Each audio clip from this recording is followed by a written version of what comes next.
Arena, কোথায় তুমি? তাড়াতাড়ি দরজা খোলো। কিছুক্ষণ পর দরজা খোলে। কেন, কি হয়েছে? চেঁচাচ্ছ কেন? চেঁচাচ্ছি কি আর সাধে? আমার কোলে কি, সেটার দিকে একটু নজর দাও, তাহলেই বুঝবে। কেন, কে আছে তোমার কোলে?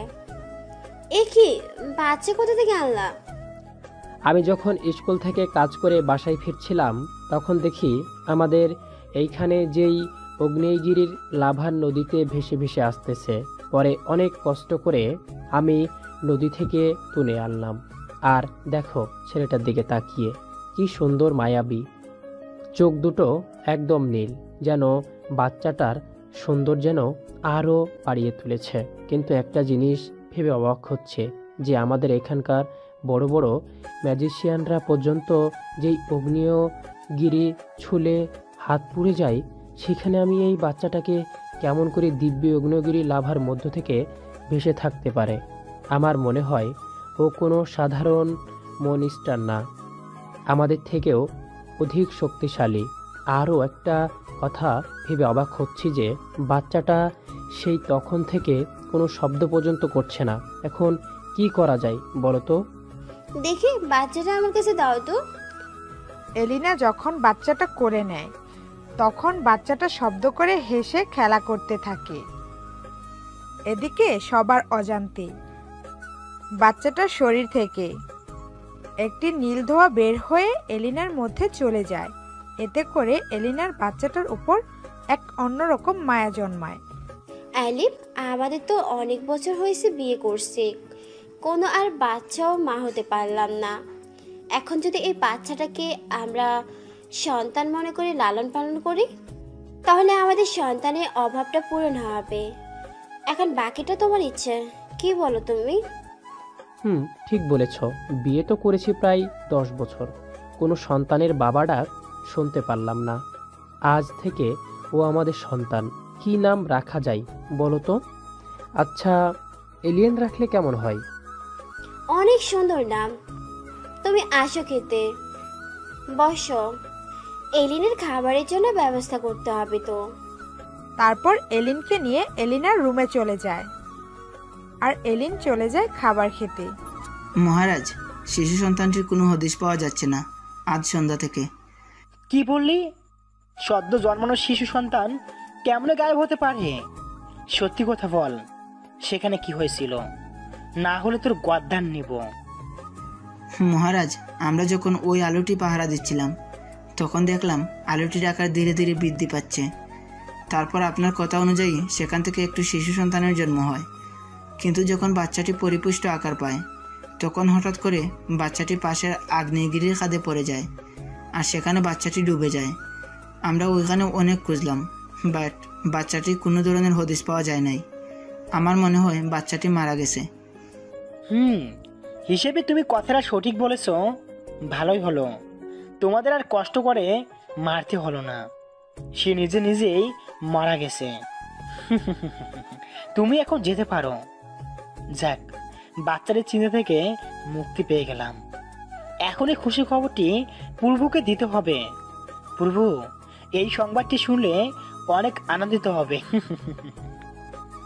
মহারাজ, আপনাকে গুরুমা ডাকছে, আর আপনার একটি মেয়ে সন্তান জন্ম হয়েছে, আর রানীমাও ভালো সুস্থ আছে। ও প্রহরী, তোমরা আমাকে একের পর এক খুশি খবর শোনাচ্ছ। আজ তোমাদের সকলকে পুরস্কার প্রদান করব। আচ্ছা তুমি যাও, আমি আসতেছি। আসতে পারি গুরুমা?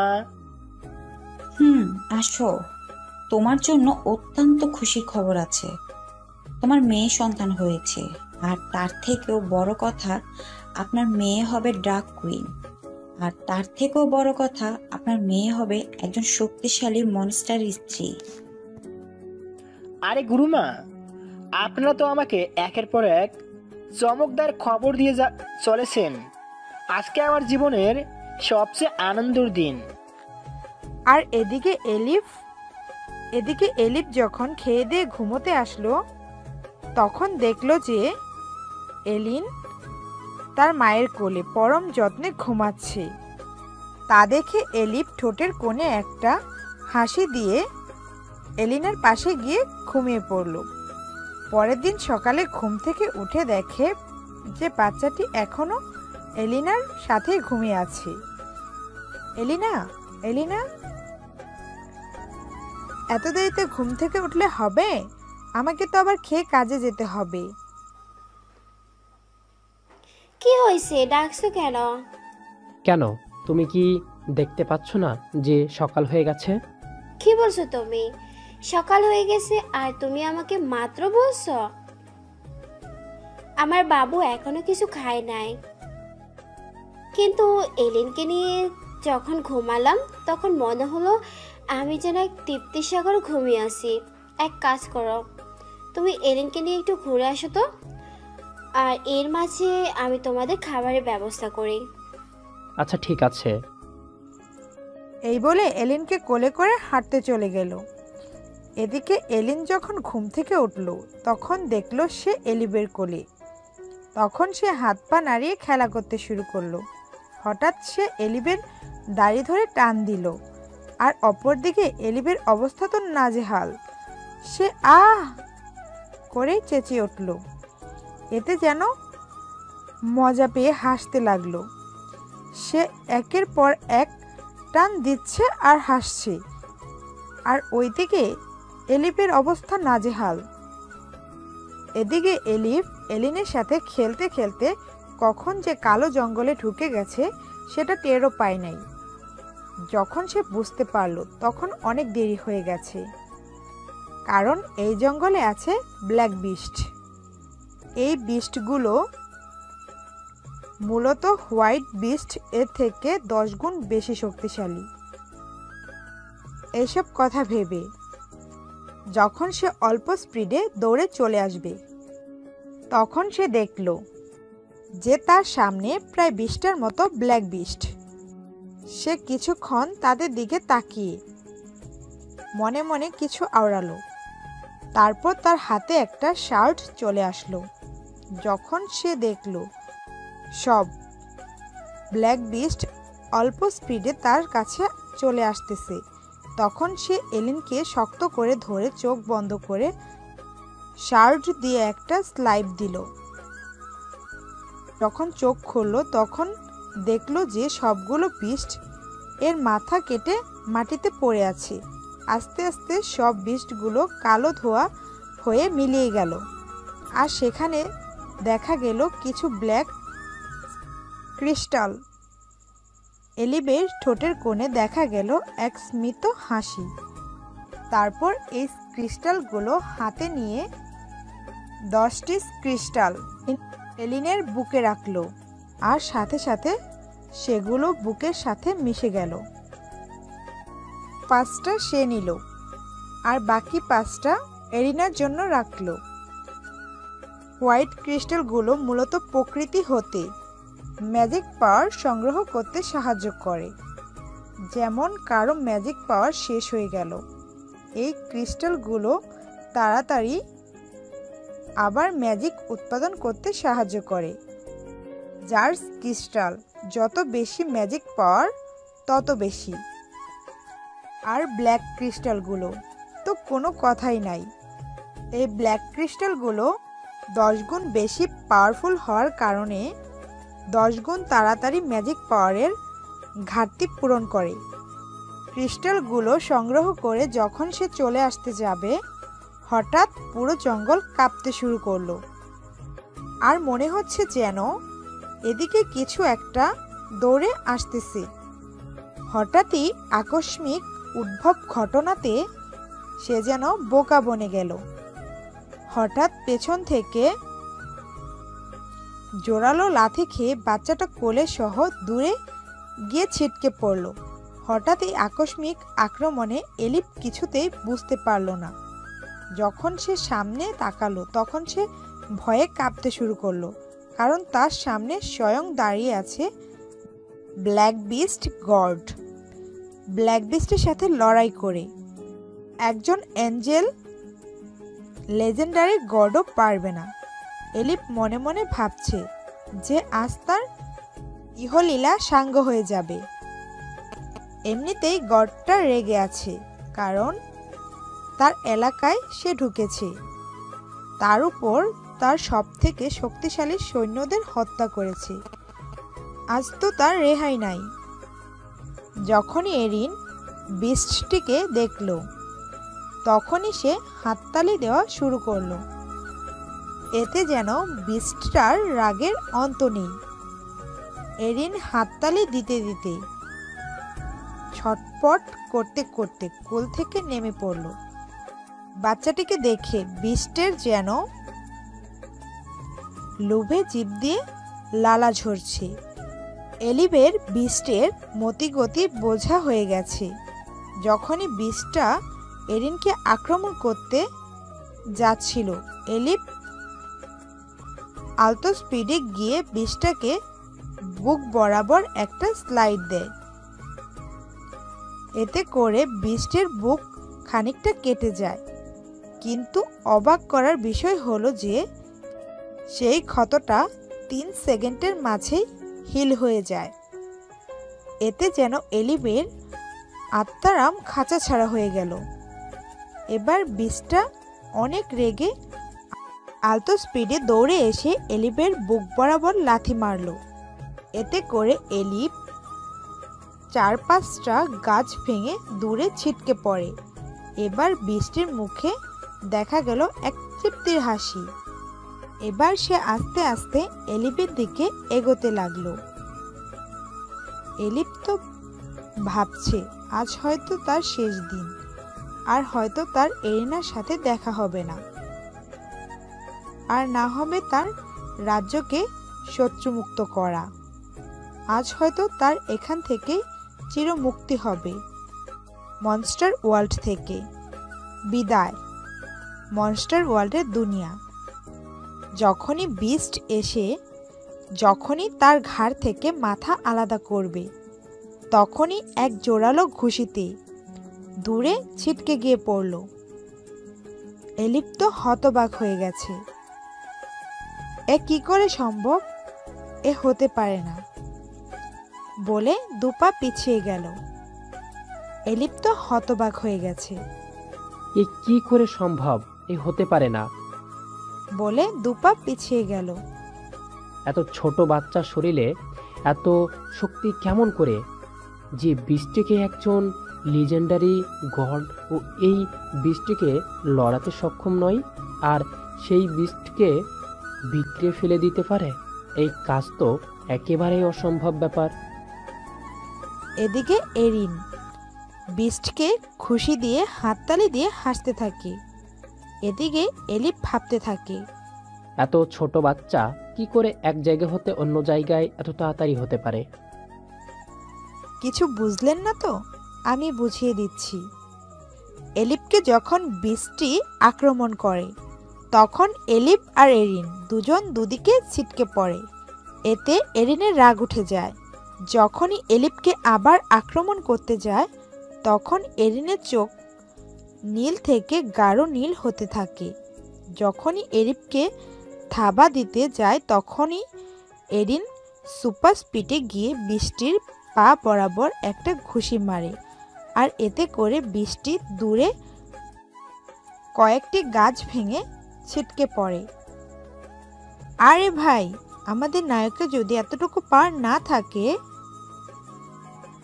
তাহলে বড়সড় শত্রুদের সাথে কেমনে মোকাবেলা করবে? বর্তমানে এদিকে এলিভ ভাবছে কি করে কি হলো। হঠাৎ এলিভ একটা শব্দ শুনে। সে শব্দের দিকে তাকিয়ে যেন তার চোখ বের হয়ে যাবে।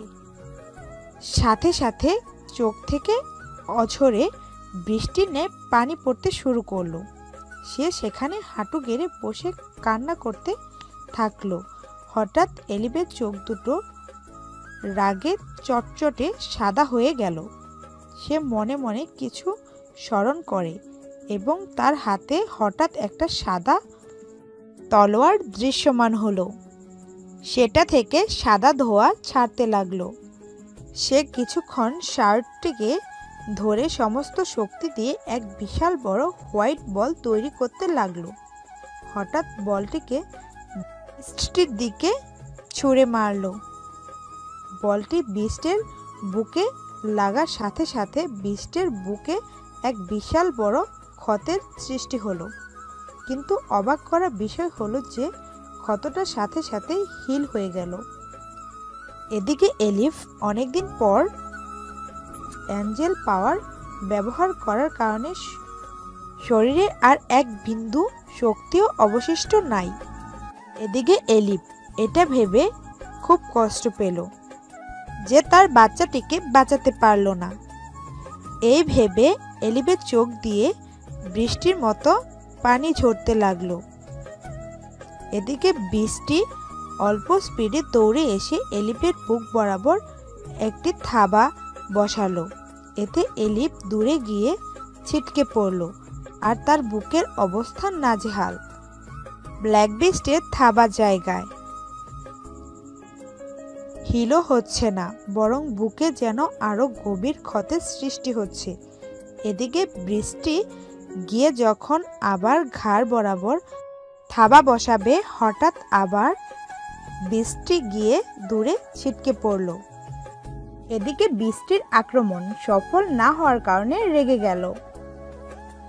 এদিকে এলিফ একের পর এক অবাক হচ্ছে। এবার আমাদের বাচ্চা নায়ক সাহেব বৃষ্টির দিকে তাকিয়ে আছে। দেখে রেগে দ্বিগুণ গতিতে এগিয়ে আসতে থাকলো। যখনই এরিনের দিকে থাবা বসাতে যাবে, তখন আবার সামনের পা ধরে দূরে ছুঁড়ে মারল। এবার বৃষ্টি কোনো মতে উঠে আস্তে আস্তে এরিনের দিকে আসতে থাকে।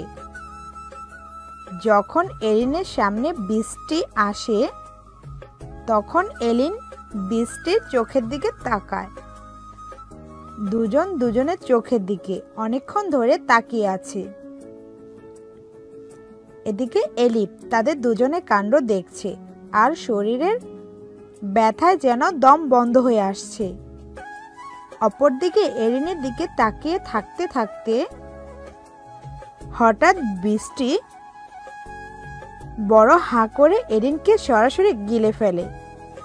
হঠাৎ বৃষ্টির কর্মকাণ্ডে এলিফ হতবাক হয়ে গেছে। এই ঘটনা সহ্য করতে না পেরে বলে চিৎকার দিয়ে জ্ঞান হারিয়ে ফেলে। এদিকে বৃষ্টি এরিনকে গিলে সে মনে করছে এরিন হয়তো মারা গেছে। এই ভেবেই বলেন বৃষ্টি একটা তৃপ্তির ঢেকুর তুলে।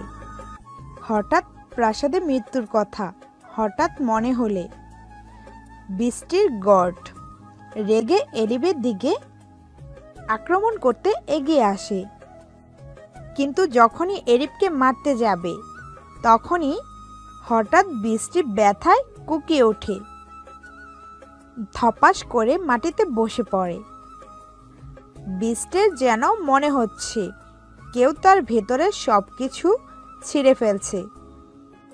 হঠাৎ বৃষ্টির পিঠ চিরে এরিন আঁচড় দিতে দিতে বাহিরে বের হয়ে আসে।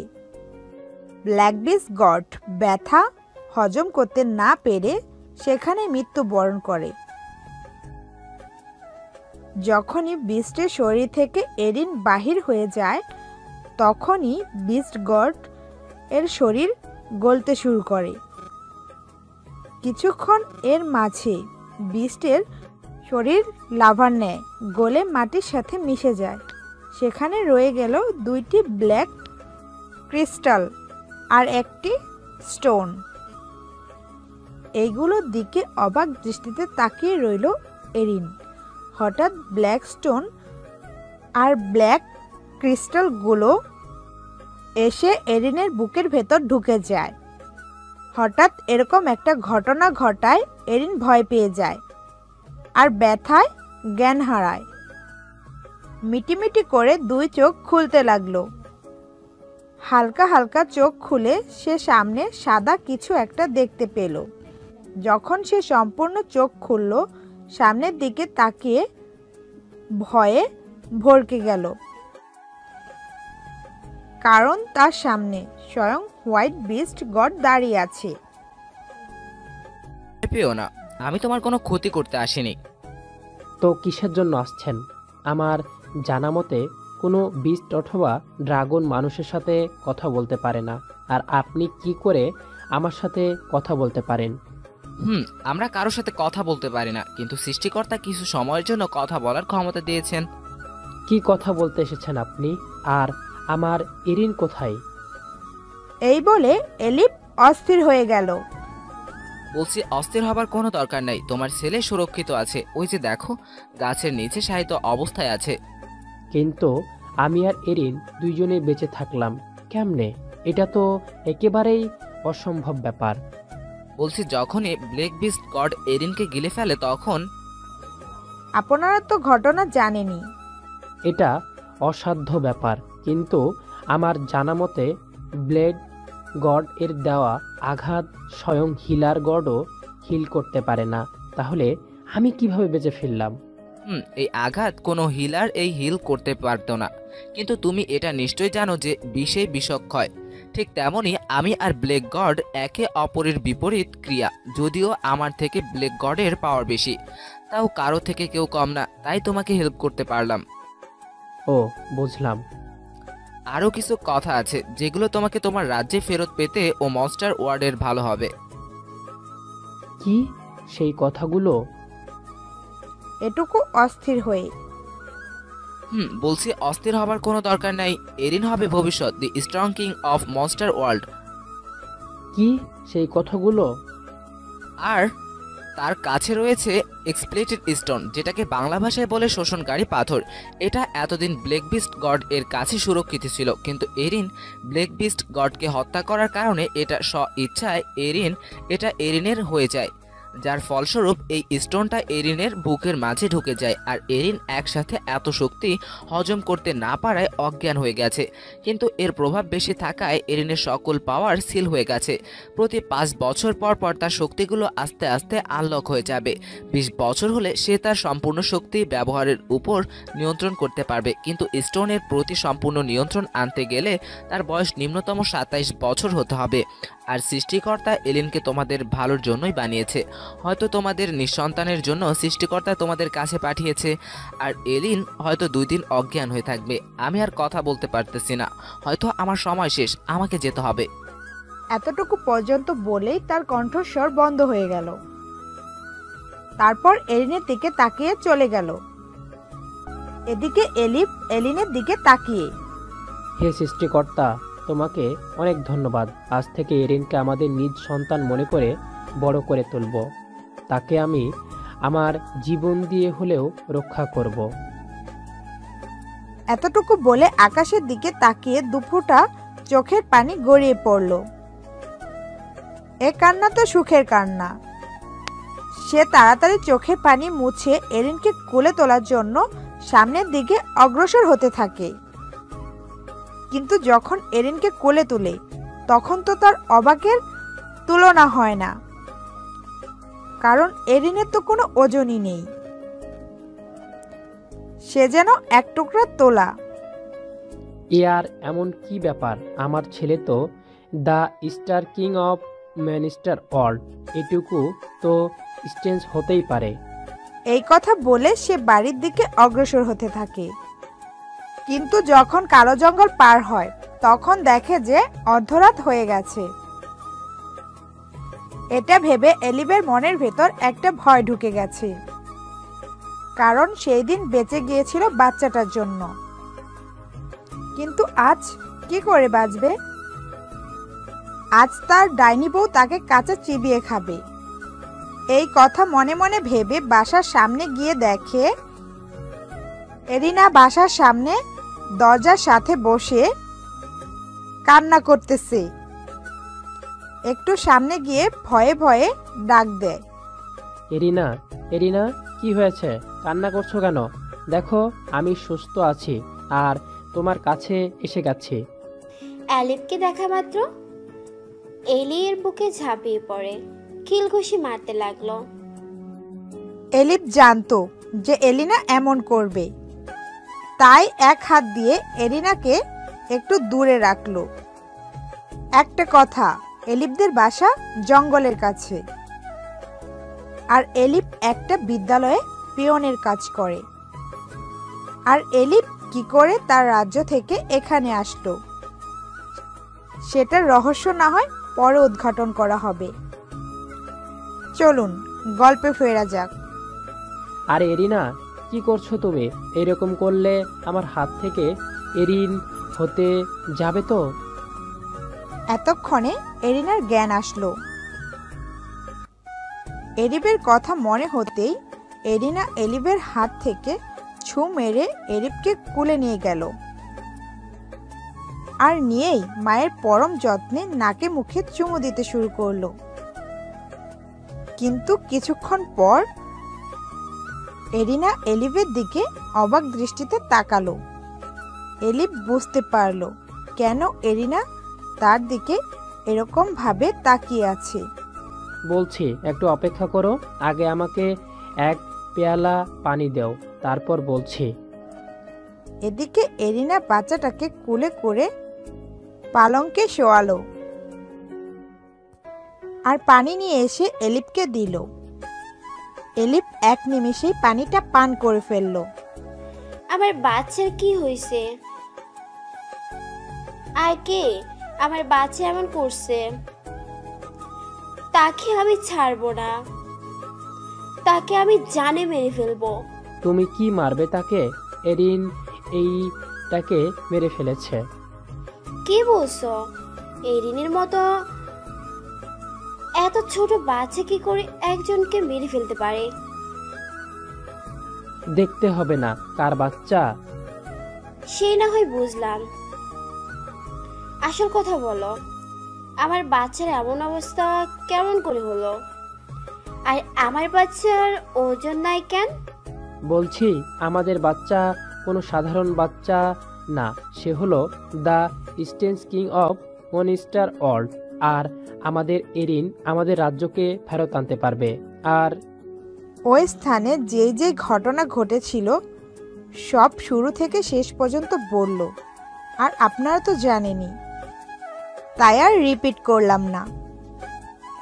কি বলছো? আমাদের ছেলে এত শক্তি?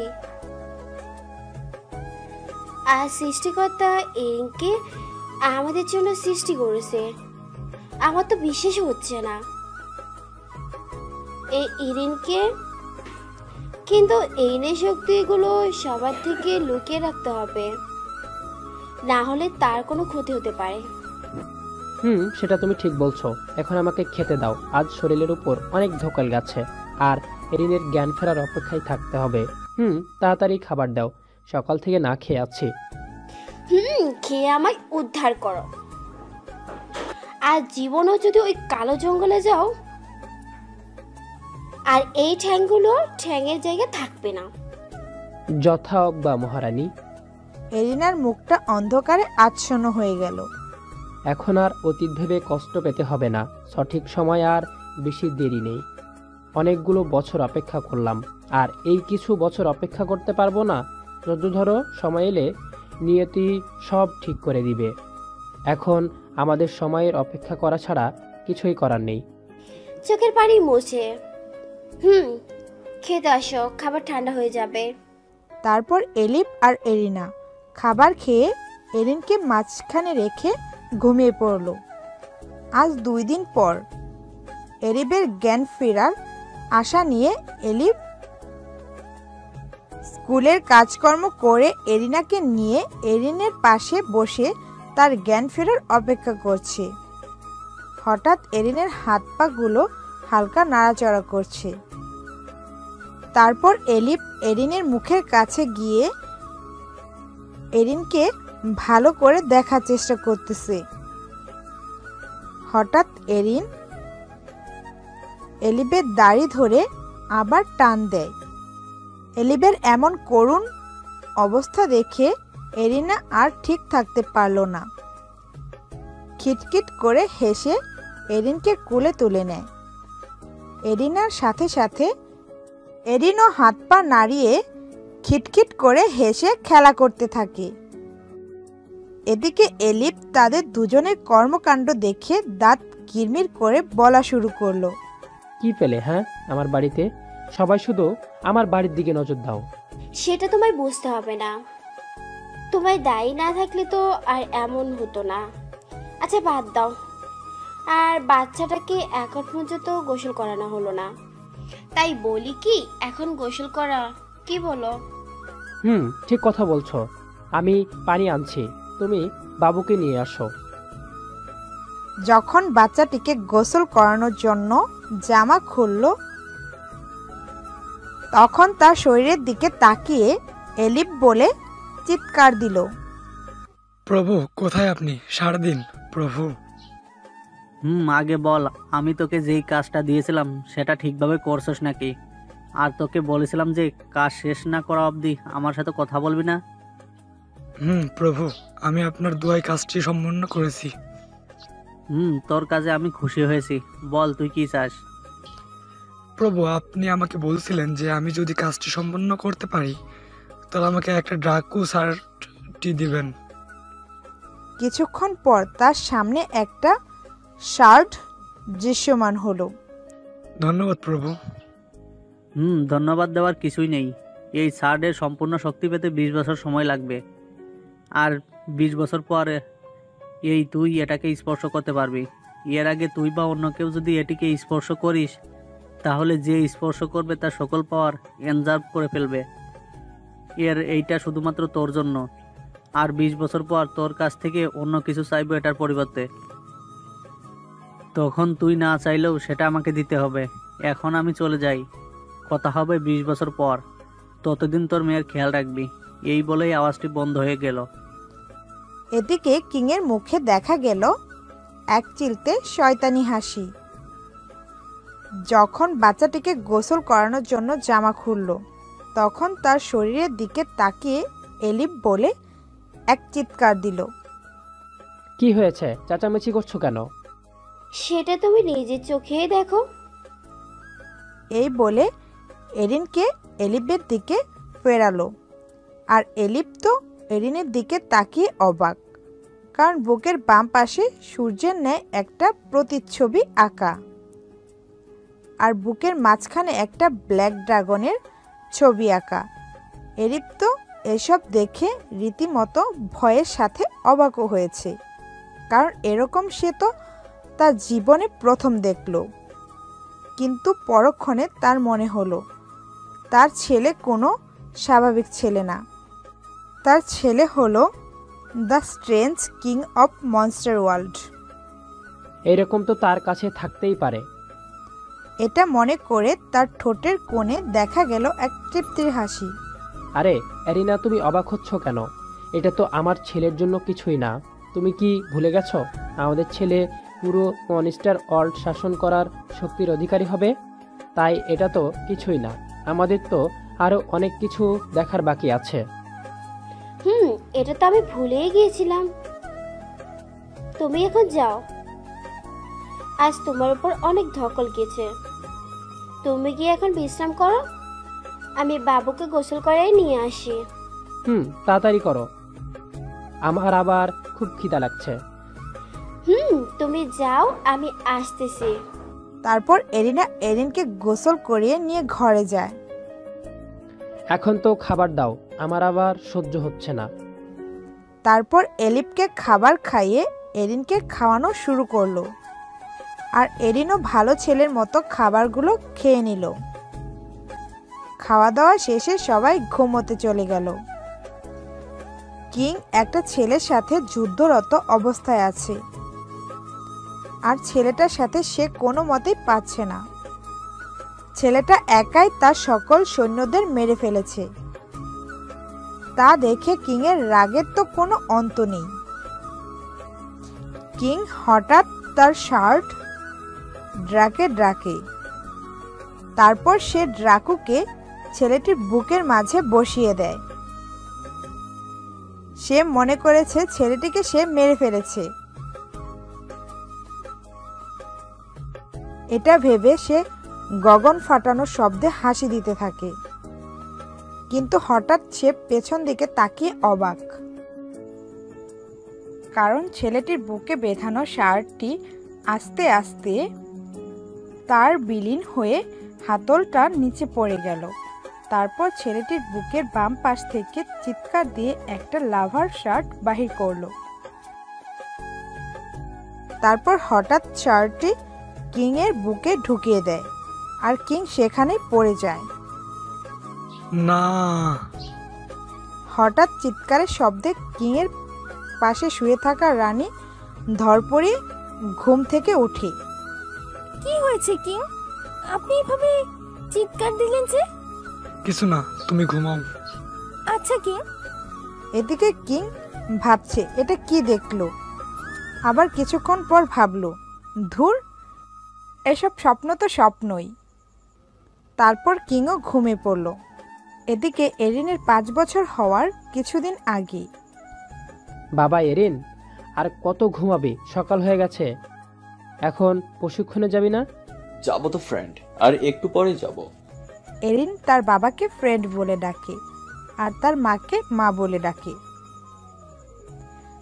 যদিও এলিপ তাকে অনেকবার বাবা বলানোর জন্য অনেক চেষ্টা করেছে, কিন্তু সফল হতে পারেনি, কারণ আমাদের নায়ক সাহেব অনেক ঘাড়তেরা।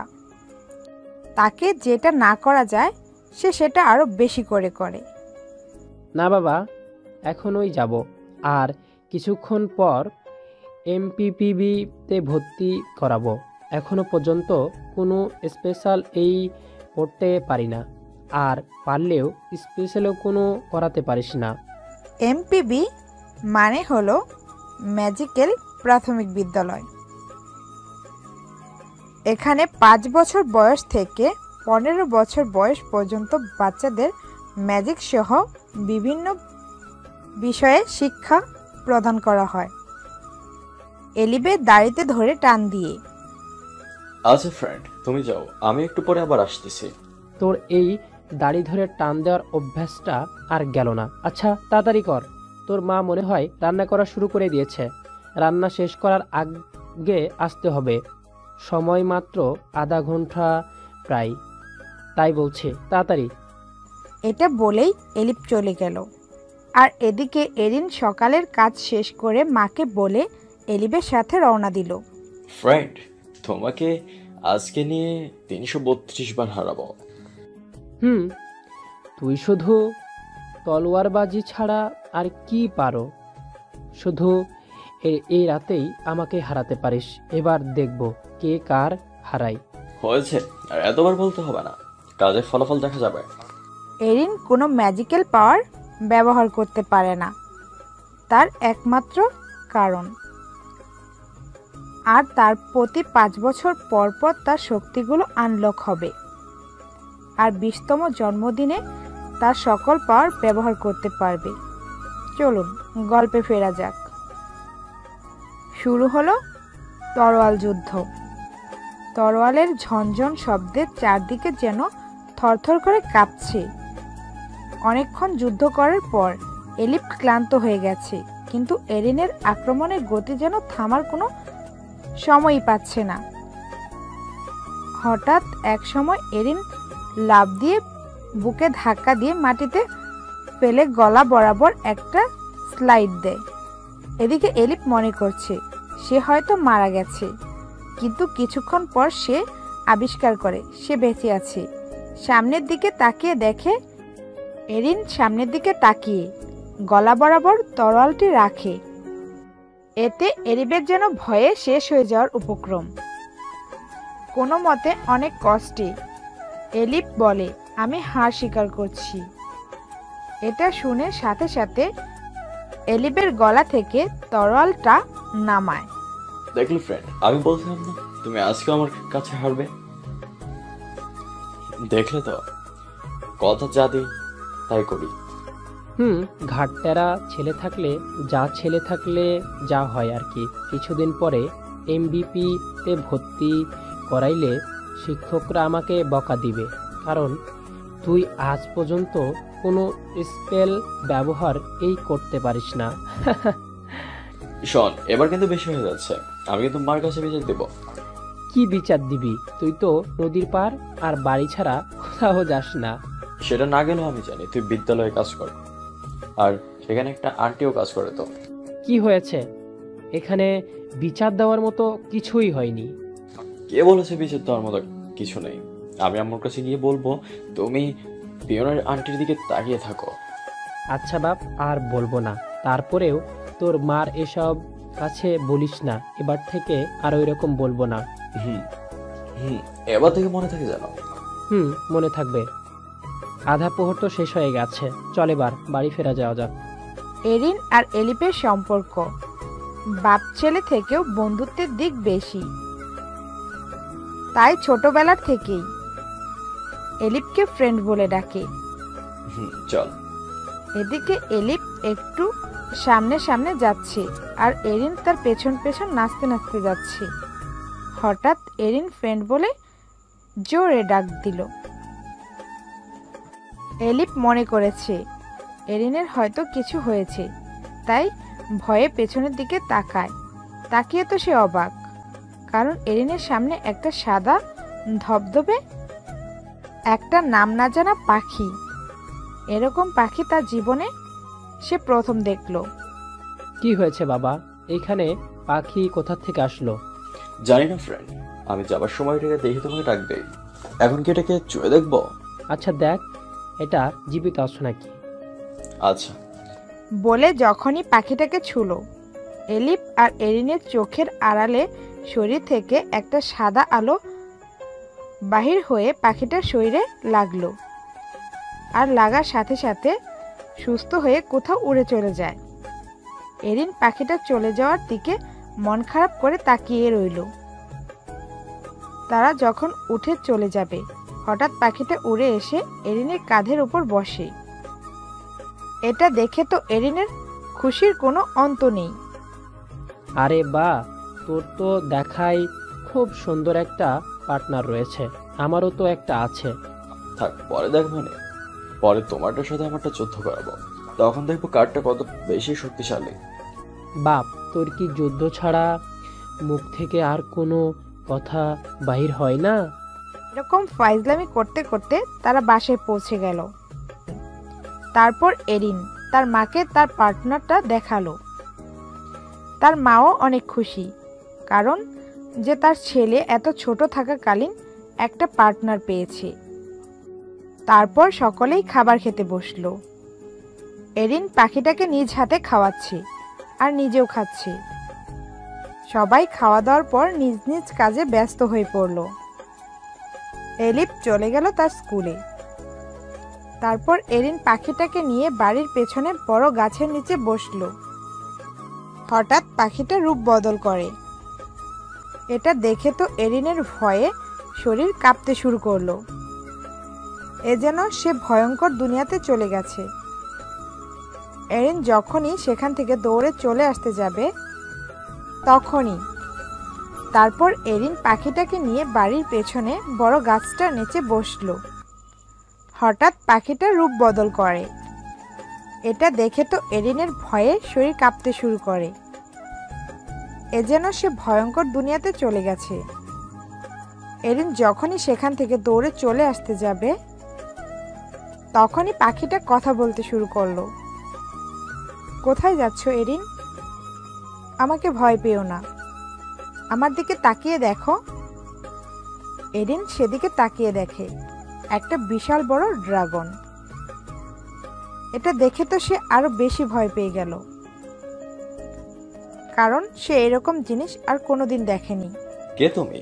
আমার নাম স্টিকি, আমি ড্রাগন রাজ্যের সেনাপতি। তাহলে তুমি পথের মাঝখানে অসুস্থ হয়ে পড়েছিলে কেন? বলছি, আমি আর আমাদের কিং ছিলাম আপন দু ভাই। সে দেশের রীতি অনুযায়ী বড় ভাইকে কিং বানানো হয়। সে ছিল ব্ল্যাক ড্রাগন আর আমি ছিলাম হোয়াইট ড্রাগন, কিন্তু আমি ছিলাম আমাদের রাজ্যের সব থেকে শক্তিশালী ড্রাগন, তাই আমাকে সেনাপতি বানানো হয়। তাতে করে আমিও খুশি হই। কিছুদিন পর আমরা বিয়ে করি। আমাদের প্রত্যেকের ঘরে 2টি করে যমজ ছেলে মেয়ে হয়। একদিক দিয়ে আমরা খুশি হই, কিন্তু আমাদের এই খুশি বেশি দিন টিকলো না, কারণ আমাদের রাজ্যে একটা নির্ধারিত শক্তিসীমা থাকে, আর সেই শক্তিসীমা অতিক্রম করার কিছুদিন পর আমরা যদি আমাদের পার্টনার খুঁজে না পাই, তাহলে আমরা মারা যাব। আমি আর আমাদের কিং এর শক্তিসীমা বেশি থাকার কারণে আমাদের পার্টনার খুঁজতে বাহির হতে হলো, কিন্তু আমার কাছে বেশি শক্তিসীমা থাকার কারণে পার্টনার খোঁজার সময় ও বেশি ছিল না। আর আমরা দু ভাই ড্রাগনের যে কোনো রূপ সাথে পাখির রূপ ধরে থাকতে পারি। আরও কিছু শক্তি আমরা আমাদের পার্টনারের কাছ থেকে পাই। যখনই আমরা উপর দিয়ে উড়ে উড়ে যাচ্ছিলাম তখনই আমরা একটা রাজপ্রাসাদের দিকে অনেক শক্তি অনুভব করছিলাম, কিন্তু এটাকে পার্টনার বানানো সেটা নিয়ে আমাদের দুই ভাইয়ের মধ্যে কথা কাটাকাটি হচ্ছিল।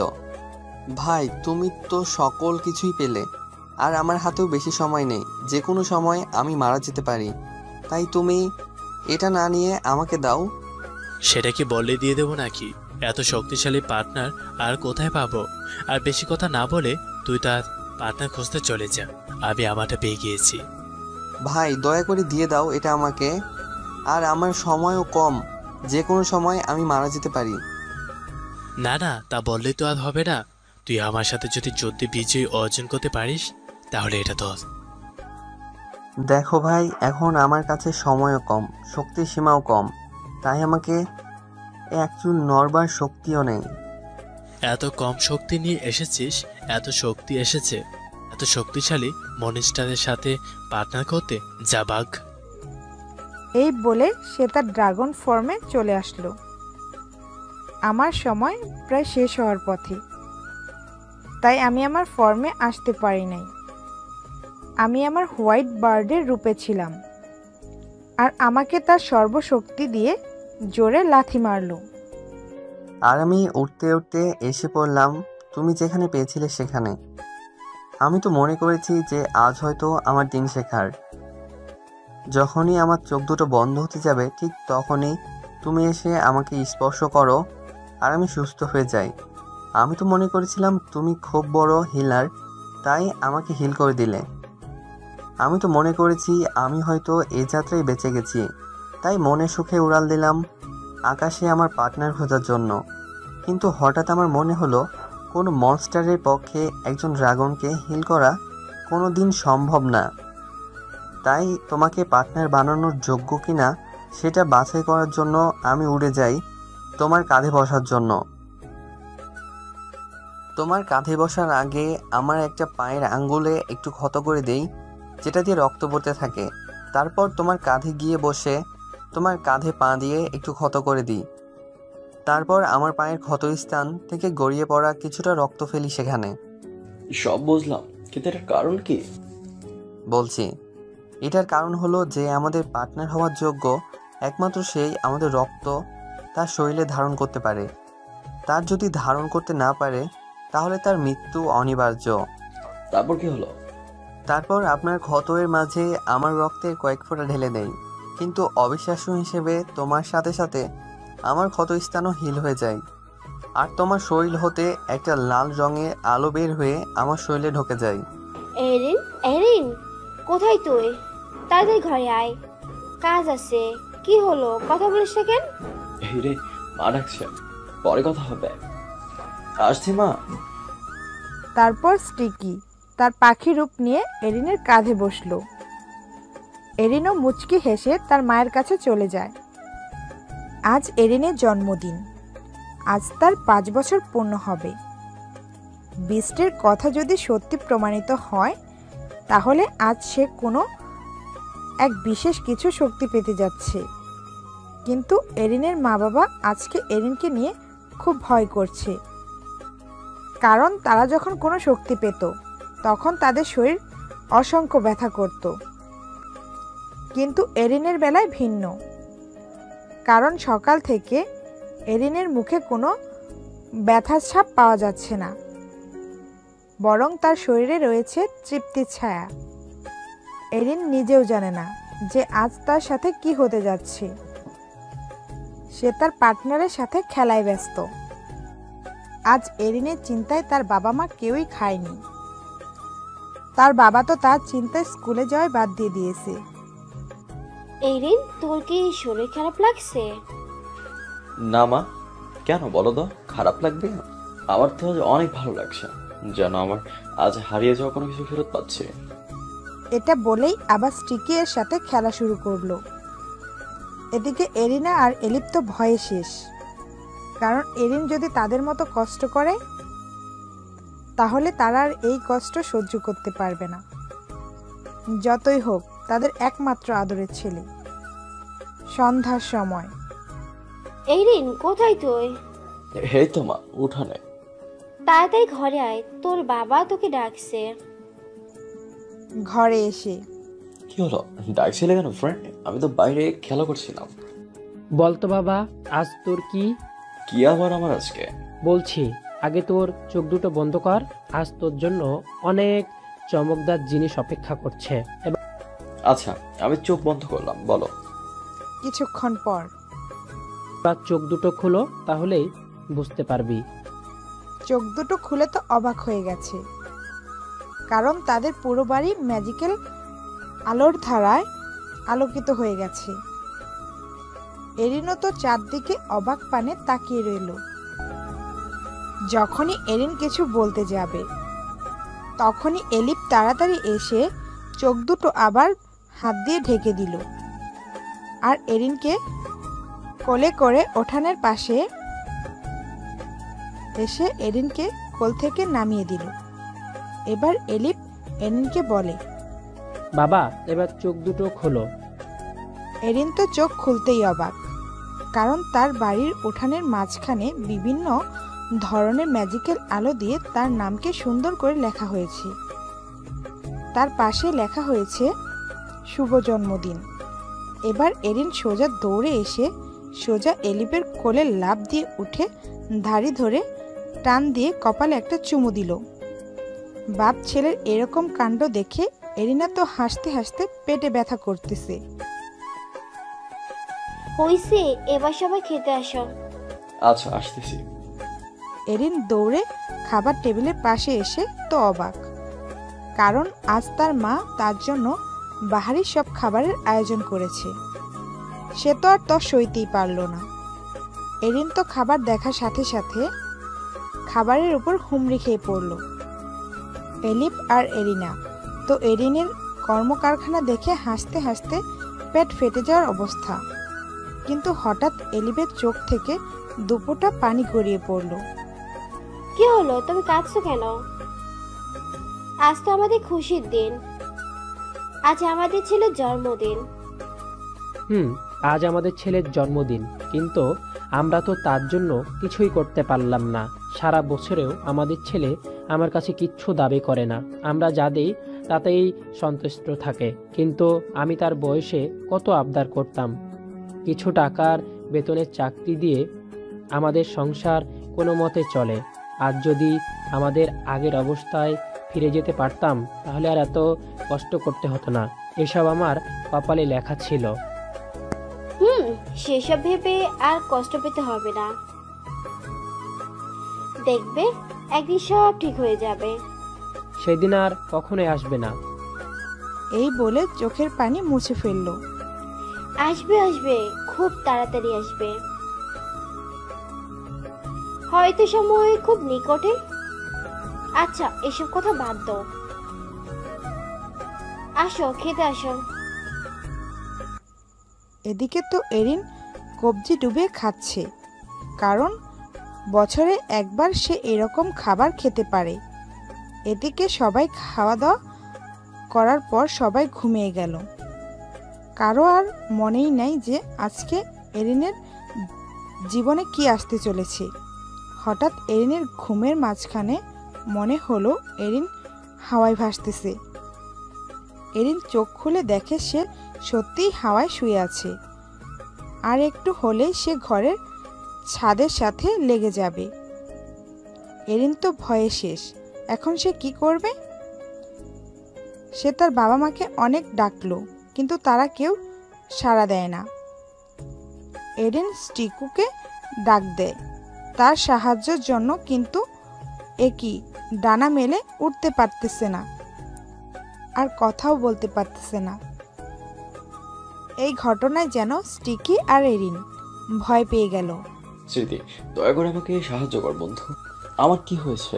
আর বেশি খাবার খাওয়ার জন্য কি আমি কি মারা গিয়েছি? নিজের শরীরের দিকে তাকিয়ে মাথা একটু এদিক সেদিক নাড়িয়ে না বোঝালো। আমাকে ওখান থেকে উড়ে এসে আমাকে সাহায্য কর। এবার নড়তে সক্ষম হলো। স্টিকি তো অবাক হয়ে গেল, এখানে কি হলো? এখানে গ্র্যাভিটি পাওয়ার কে ব্যবহার করছে? এখানে এরিন ছাড়া তো আর কেউ নেই, আর আমাকে তো কোনো সাধারণ গ্র্যাভিটি পাওয়ার আটকাতে পারে না। এরিনকে একটু পরীক্ষা করে দেখি তো। তারপর স্টিকু উড়ে গিয়ে এরিনের পাশে গেল। দয়া করে স্মৃতি আমাকে নিচে নামাও, আমি বুঝতে পারছি না আমি এত উপরে কিভাবে উঠলাম। আচ্ছা দেখি তোমাকে নিচে নামাতে পারি কি না। অনেক চেষ্টা করেও এক চুল নামাতে পারেনি।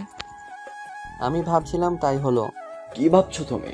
দয়া করে কি আমাকে নিচে নামতে সাহায্য করবে? আচ্ছা আচ্ছা। কিছুক্ষণ ভেবে তুমি মনে মনে নিজেরই ব্রেনে আদেশ দাও যে তুমি নিচে নামতে চাও। আচ্ছা।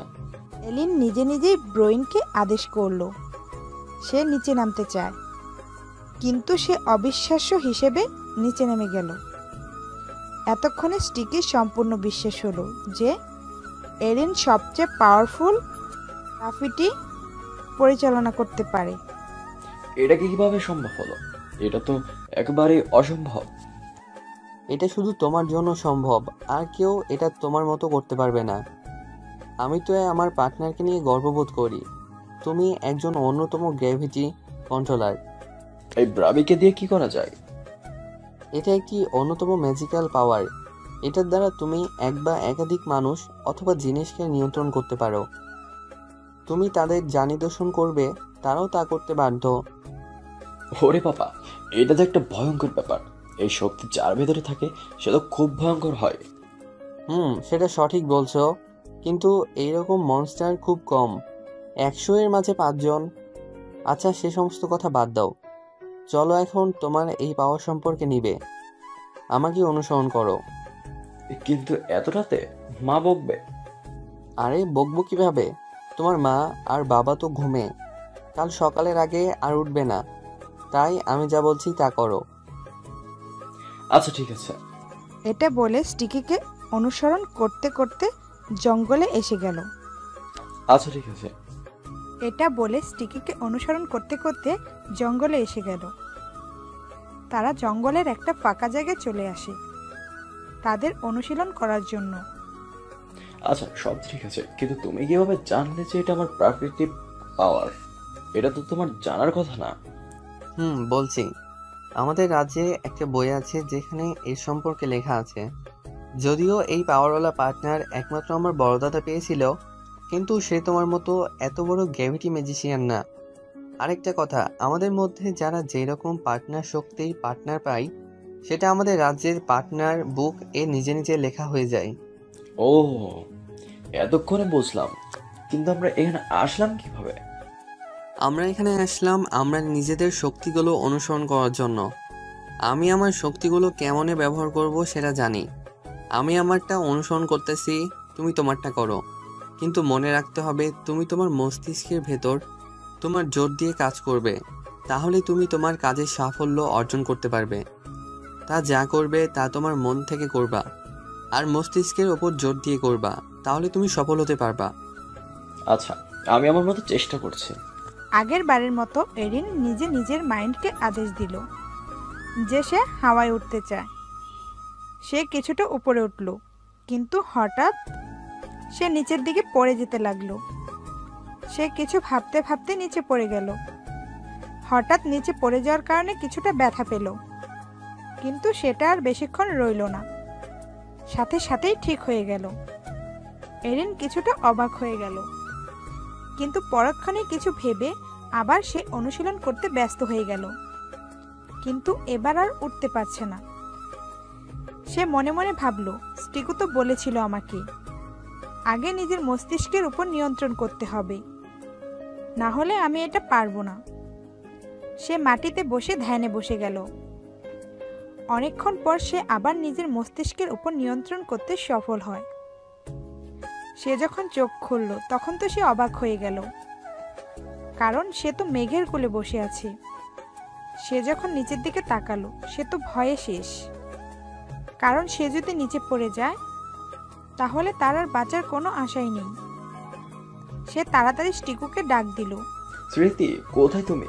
আমাকে নিচে নামাও, আমার ভয় করছে। না, আমি নামাবো না। আর যদি নিচে নামতে চাও তাহলে আমাকে আগে হারতে হবে, আর যদি হারতে না পারো তাহলে আজ আর নামাবো না। এটা বলেই এরিনকে কাঁধে নিয়ে ওপরের দিকে উঠতে লাগলো। কি করছো স্মৃতি? এখান থেকে পড়লে তো আর জানে বাঁচবো না। দয়া করে নিচে নামাও। না না, নিচে নামানো চলবে না। তুমি নিজে নিজে নামতে পারলেও তাহলে নামবো না। আমাকে যুদ্ধে হারাতে পারলে নামবো, নাইলে নাই। আরে তুমি কি পাগল হয়ে গেলে নাকি? আর তোমার সাথে তো আমি কোনোদিনও পারবো না। দয়া করে আমাকে নিচে নামাও। আরে কিছু হবে না। এটা বলে স্টিকু নিজের শরীর জোরে একটা ঝাঁকা দিল। এরিন দূরে ছিটকে পড়ল, কিন্তু এরিন নিচে পড়ল না। সে হাওয়ার উপর ভাসতে লাগলো। স্মৃতি, এটা কি করে সম্ভব? এখান থেকে তো আমার পড়ে যাওয়ার কথা, কিন্তু আমি নিজেকে নিয়ন্ত্রণ করতে পারছি না কেন? একবার এদিকে দোলে তো আরেকবার অন্যদিকে দোলে, কিন্তু স্টিকু নিজেকে নিয়ন্ত্রণ করতে পারছে। কারণ আমরা এখন মহাশূন্যে আছি। এখানে গ্র্যাভিটি পাওয়ার শূন্য। এখানে সবকিছুর ওজন শূন্য, এমনকি আমার ওজনও। এখানে বড় বড় গ্র্যাভিটি ম্যাজিশিয়ানরা শুধু নিজেদেরকে নিয়ন্ত্রণ করতে পারে। এখন তুমি যদি আমাকে হারতে পারো তাহলেই শুধু নিচে নামতে পারবা। এই বলেই লেজ দিয়ে একটা জোরে বাড়ি মারলো। সাথে সাথেই এরিন দূরে গিয়ে ছিটকে পড়লো। আরে স্কুটো ভাই, তুমি বুঝতে পারছো না কেন? আমি তোমার থেকে ছোট। এটা বলার সাথে সাথেই আরেকটা বাড়ি মারলো। সে কিছু বলবে এমন সময় আবারও একটা বাড়ি মারলো। এত কথা বলার সময় নেই, যা বলার সেটা পরে বলবা। এখন আগে আমাকে হারিয়ে দেখাও। বুঝলাম, আমি তার সাথে শক্তিতে পারবো না, কিন্তু আমার কিছু একটা করতে হবে। কি করা যায়? হঠাৎ মাথায় তার নতুন শক্তির কথা মনে হতেই মুচকি হেসে ধ্যানে বসে গেল। কিছুক্ষণ পর তার শরীর হাওয়ায় ভাসতে শুরু করলো, কিন্তু এবার আর বেশি উঁচুতে ওঠেনি। এদিকে স্টিকু তাকে আবার লেজ দিয়ে বাড়ি দিতে যায়। যখনই তার বুক বরাবর লেজের বাড়ি লাগাবে, ঠিক তখনই চারদিকের পরিবেশ আটকে যায়, যেন নড়বার শক্তিটুকু স্টিকুর কাছ থেকে কেড়ে নেওয়া হয়েছে। স্টিকু তো অবাক হয়ে গেছে, কারণ সে ড্রাগন ওয়ার্ল্ডের সব থেকে শক্তিশালী ড্রাগন। তার কাছে কোনো গ্র্যাভিটি পাওয়ার কাজ করে না। আর একটা কথা, এরিন কি করে এখানকার সম্পূর্ণ গ্র্যাভিটি নিয়ন্ত্রণ করতে পারছে? এরিন তার ধ্যানের মাধ্যমে তার গ্র্যাভিটি পাওয়ার অনুভব করলো। তারপর অনেক কষ্ট করে সে তার গ্র্যাভিটি পাওয়ারকে সম্পূর্ণরূপে আনতে সফল হয়েছে। তারপর সে যখন চোখ খুলল, তখন সে দেখে যে স্টিকি তাকে লেজ দিয়ে বাড়ি দিতে যাচ্ছে। ঠিক তখনই সে গ্র্যাভিটিকে আদেশ দিল। আবার সবকিছু স্তব্ধ হয়ে গেল। এতে স্টিকও স্তব্ধ হয়ে গেল। তারপর স্টিকের কাছে গেল, গিয়ে মাথায় একটু হাত রেখে আদর করল। এবার এরিনের শরীর থেকে একটা নীল রঙের আলো গিয়ে স্টিকের মাথায় লাগলো। লাগার সাথে সাথে সব আবার ঠিক হয়ে গেল। স্মৃতি, তুমি আবার আমাকে নিচে নিয়ে চলো। না, আমি তোমাকে নিয়ে যাব না। পারলে তুমি নিজে নিজে চলে যাও। এরিন অথবা আমাদের গাওরা। তুমি যাবে না মানে? তোমার ঘাড় যাবে। এটা বলে স্টিকের চারদিকে একটা গ্র্যাভিটি কন্ট্রোলার একটা সিট বানালো। এবার স্টিকিকে কমান্ড দিল যে তাকে যেখান থেকে নিয়ে এসেছে সেখানে নিয়ে যেতে। এবার আমার সাথে আরো তেরোমি করো দেখি। আসছে আমার সাথে তেরোমি করতে। এটা বলে স্টিকির পিঠে উঠে বসলো। তারপর স্টিকি তাকে যেখান থেকে এনেছিল সেখানে গিয়ে রেখে দিল। তার কমান্ডটা তুলে দিল। বাপ রে বাপ, জীবনে কত বড় গাওরা দেখলাম, কিন্তু এমন গাওরা জীবনেও দেখি নাই। উপরের দিকে তাকিয়ে দাঁত বের করে হাসি দিল। কিন্তু এরিন হঠাৎ উপরের দিকে তাকিয়ে স্টিকুকে বলল যে, স্কেটি দেখ, কিছুটা নিচের দিকে পতিত হচ্ছে। স্কেটি, চলো সেখানে যাই। আর সময় এরিন ওই জিনিসটাকে কমান্ড দিল যেন সেটা ভূমিতে আস্তে আস্তে পতিত হয়। এরিন আর স্টিকি সেটার কাছে গিয়ে তো অবাক, কারণ সেখানে তারা এরকম একজনকে দেখবে তা কল্পনার বাহিরে। কারণ সেখানে রয়েছে একজন নি। এরিন আর স্টিকি সেটার কাছে গিয়ে তো অবাক, কারণ সেখানে তারা এরকম একজনকে দেখবে তা কল্পনার বাহিরে। কারণ সেখানে রয়েছে একজন নিনজা পোশাক পরিহিত একজন ব্যক্তি। আর একটু ভালো করে দেখার জন্য কাছে গিয়ে দেখে আসলে এটা একটা নিনজা। ততক্ষণে স্টিকি পাখি রূপ নিয়ে এরিনের কাঁধে গিয়ে বসে পড়ল। এই দাদা শুনছেন? হ্যাঁ, আমি ঠিকই আছি, কিন্তু তুমি কে আর আমাকে বাঁচালে কেমন করে? এত উপর থেকে পড়লে তো আমি মরে যেতাম। ধন্যবাদ তোমাকে। যাই হোক, আমাকে ধন্যবাদ দেওয়ার কিছু নেই, এইটা আমার কাজ। যাই হোক, আমি এরিন, আমি আপনাকে প্রাকৃতিক সাহায্যে বাঁচিয়েছি। আমি নিনজা কিং। আপনাকে কি বলে রাখতে পারি? আমাকে দাদা বলে ডাকলে অনেক খুশি হব। আর তুমি তো আমার নাতির বয়সী। কিন্তু তুমি এত ভালো ক্রাফটসে কিভাবে পেলে? সেটা আজকে রাত্রে, মানে একটু আগে পেলাম। ও, কিন্তু তোমার কাঁধে ওটা কে? তোমার পার্টনার নাকি? ও আমার পার্টনার, তার নাম হলো স্কুটু। কি, এত ছোট একটা পাখি তোমার পার্টনার? এটা মানার না, কারণ তুমি তো অনেক বড় একজন গ্র্যাভিটি ম্যান। কে বলেছে এটা একটা পাখি? এটা একটা হোয়াইট ড্রাগন। স্কুটু, তুমি তোমার আসল রূপে আসো। সাথে সাথে স্টিকি তার ফুল ফর্মে আসলো, কিন্তু সে জঙ্গলে গিয়ে গাছগাছালির উপরে গিয়ে তার আসল রূপে আসলো, কারণ সে যদি জঙ্গলে তার রূপ নিত তাহলে পুরো জঙ্গলটাই নষ্ট হয়ে যেত। স্টিকির সম্পূর্ণ শরীর থেকে আলো বের হচ্ছিল। কিছুক্ষণের মধ্যেই সম্পূর্ণ জঙ্গল আলোতে পরিপূর্ণ হয়ে গেল। এরিন আর সাকিবের চোখ দুটো যেন বেরিয়ে যাওয়ার উপক্রম, কারণ এরিন যখন আগের বার স্টিকুকে দেখেছিল তখন সেটা ছিল 100 ভাগের 8 ভাগ। এরিন স্টিকির দিকে কিছুক্ষণ অবাক দৃষ্টিতে তাকালো। কিছুক্ষণ পর সে নিজেকে ঠিক করে বলল, স্কিটি, তুমি তোমার পাখির রূপে চলে আসো, বেশিক্ষণ থাকলে সমস্যা হবে। সাথে সাথে স্টিকি তার পাখি রূপে চলে আসলো। স্কিটো, তুমি এত বড় কিভাবে হলে? কিছুক্ষণ আগেও তো এত বড় ছিল না। বলছি, আমি আগে যতটুকু বড় ছিলাম সেটা আমাদের রাজ্যের সবচেয়ে বড় রূপ ছিল। রাজবংশের লোক ছাড়া আর কেউ এটা পায় না। তাই তোমাকে প্রথমে যে রূপে দেখেছিলাম সেটা ছিল আমার ফুল ফর্ম। কিন্তু তুমি কমান্ড দেওয়ার পর থেকে আমি আমার এই শক্তি পেয়েছি। ও, এতক্ষণে বুঝলাম। তোমরা দুজনে কি বলতেছ? আমি পাখির কিচিমিচি ছাড়া আর কিছু শুনতেছি না।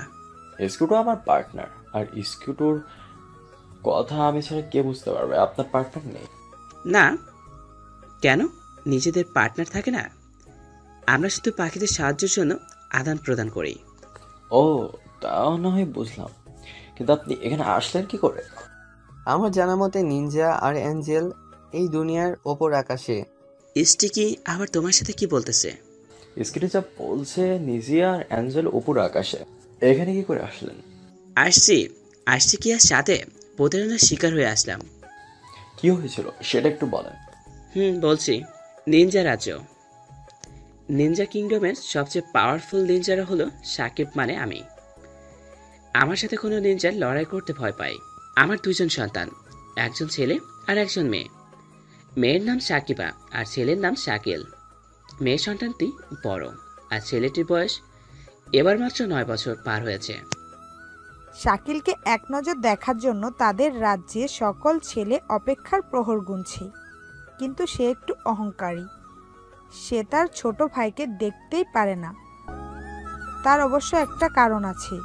শাকিলের যখন জন্ম হয় তখন তার মা মারা যায়, তাই তার মা মারা যাওয়ার কারণ হিসাবে শাকিলকে দোষারোপ করে।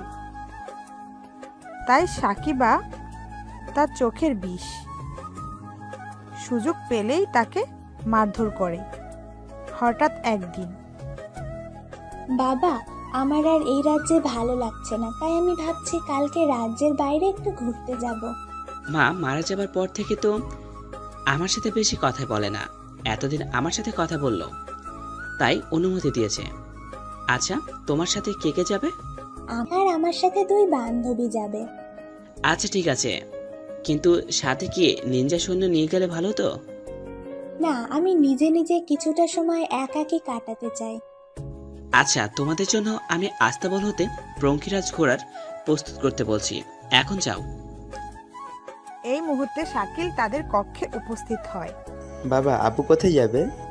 এই কথা বলার সাথে সাথে তার গালে একটা জোরে চড় মারলো। হয়ং বুঝতে পারছে কে তাকে মেরেছে। সে বুঝতে পারলো তার বোন তাকে মেরেছে। তোকে আমি কতবার বলছি তুই আমাকে আপু বলে ডাকবি না? মাথা নিচু করে চোখের পানি ফেলতে লাগলো। এদিকে সাকিবা এই কক্ষ থেকে চলে গেল। বাবা তুই কাঁদিস না, একদিন সব ঠিক হয়ে যাবে, শুধু সময়ের অপেক্ষা। বাবা সেই আশাতেই তো আছি। এই বলেই সে তার বাবাকে জড়িয়ে ধরে কেঁদে দেয়। পরের দিন রওনা দেবার সময় একবার পেছন দিকে শাকিলের দিকে চোখ বড় বড় করে রাগী দৃষ্টিতে তাকিয়ে চলে গেল। শাকিল তার বাবার পিছনে গিয়ে লুকিয়ে পড়ল। তার ছেলেকে জড়িয়ে ধরে কেঁদে দেয়। বাবা ভয় পাস না, একদিন হয়তো কেউ এসে সব ঠিক করে দিবে। সেটাই যেন হয়। দোস্ত দেখ, ওই দিকের আকাশের চিত্র অনেক মনোরম, চল না ওই দিকে যাই। চল। তারপর ওরা ওইদিকে চলে গেল। সেখানে গিয়ে তো তারা অবাক, কারণ সেখানে একটি অতি সুন্দর নদী দেখল। তারা নদীর পাড়ে গিয়ে তো আরো অবাক, কারণ সেখানে তারা একটা সুদর্শন ছেলেকে ঊর্ধ্বভাবে দাঁড়িয়ে থাকতে দেখল।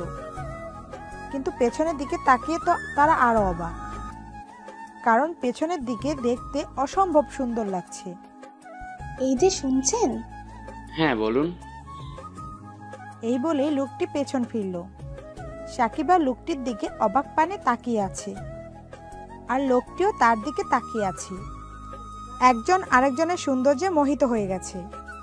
কিছুক্ষণ পর তাদের হুঁশ ফিরল। জি আমাকে বলছেন? আপনি এখানে কি করছেন? আর আপনি কে? আমি অ্যাঞ্জেল রাজপুত্র, আর এখানে একটু বেড়াতে আসলাম। আপনি নিশ্চয়ই নিনজা কিংডমের রাজকন্যা? কিন্তু আপনি জানলেন কি করে? কারণ এখানে দুটি রাষ্ট্র, একটি অ্যাঞ্জেল একটি নিনজা। যেহেতু আমাকে চিনলেন না, তাই আপনি অ্যাঞ্জেল রাজ্যের না, তাই আমি বলছি আপনি নিনজা রাজ্যের।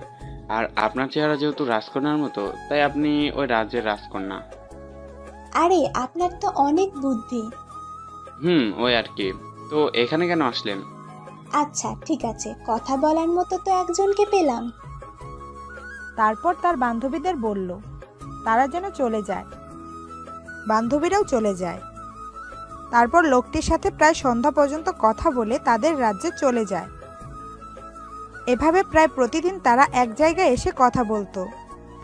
আবার সন্ধ্যার সময় তারা তাদের গন্তব্যে চলে যেত। অবশ্য এই সম্পর্কে সাকিব জানতো, কিন্তু সে কিছু বলতো না। এক সময় ওই লোকটি আর সাকিবা একে অপরকে ভালোবেসে লুকিয়ে বিয়ে করে ফেলে। কিন্তু কিছুদিন পর তাদের পরিবার এই ঘটনা জানতে পারে। প্রথমে এক পরিবার অন্য পরিবারের সঙ্গে বিশাল তর্কাতর্কি করে।